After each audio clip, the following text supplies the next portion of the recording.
Anthony Parsons de l'entreprise Energy Pool, où je suis directeur de l'activité commerciale, marketing et communication.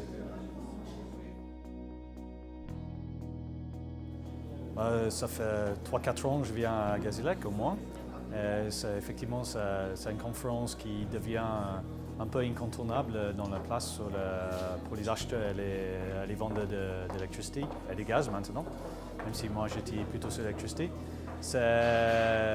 Peut-être déjà ça a la chance ou c'est souvent bien placé dans le calendrier parce que c'est des moments où il y a des évolutions législatives qui sont en débat. Au même temps, les évolutions législatives en France sont plus ou moins permanentes, donc c'est pas trop difficile. Mais c'est vrai que certaines années où il y a un flux particulièrement fort, comme cette année, on trouve qu'il y a beaucoup de monde qui vient et assez équilibré entre les acheteurs et les vendeurs. Donc à la fois d'un point de vue de business et un point de vue de relationnel, c'est très intéressant. Oui, l'évolution du marché de l'électricité en France, c'est quelque chose qui semble de changer tout le temps, mais en réalité, il évolue très peu. Il y a des phases avec une réglementation sur la partie aval, qui était le cas avec le TARTAM, de réglementation sur l'amont, comme est le cas avec l'AREN. Mais finalement, la réglementation, peu importe où ça se trouve, reste toujours important. Et en fait, j'ai travaillé pendant 8 ans avec Enel comme fournisseur pour essayer de me battre pour des clients, surtout les grands clients industriels, pour les donner des conditions favorables par rapport à le fournisseur incumbent. C'est quelque chose que je trouve a du sens, mais maintenant on reste quand même très bloqué législativement.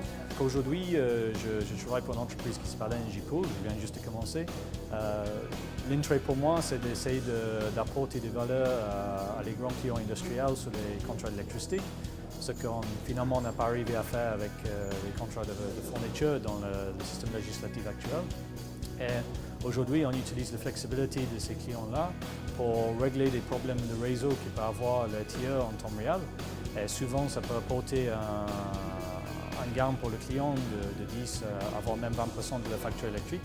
C'est quelque chose qui est très peu développé dans le monde, ça existe dans quelques pays. Nous, aujourd'hui, on est le plus gros en France et en Europe. On est en train de grandir en Europe et ailleurs dans le monde. J'espère que c'est quelque chose qui, en France, on arriverait à faire développer sans le laisser dans les mains des grands fournisseurs, peut-être historiques, qui utiliseraient cette flexibilité-là pour leurs propres besoins, sans vraiment créer de valeur pour le réseau et la collectivité.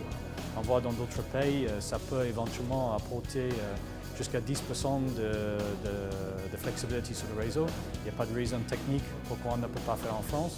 Aujourd'hui, le demande-réponse répond à même pas 1% des besoins de réseau.